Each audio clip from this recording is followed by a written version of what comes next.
Hola, soy Bea y soy una de las veterinarias del Bei Marí. Me he colado en el camarote del capitán. Parece un camarote normal, tiene cama, armario e incluso baño.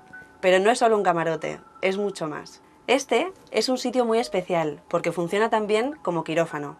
Como sabes, una de las misiones más importantes del Bei Marí es la clínica y recuperación de animales marinos. Esto significa que el barco es un hospital en alta mar y tenemos que estar preparados para cualquier tipo de urgencia.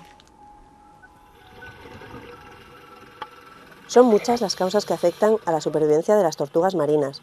Por ejemplo, pueden quedar atrapadas en redes o ser pescadas accidentalmente por los pescadores.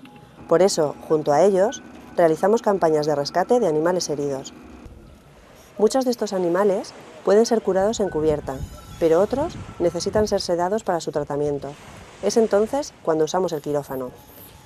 Cuando los veterinarios acordamos que el animal ya está en buenas condiciones de salud, lo devolvemos a su hábitat, el mar.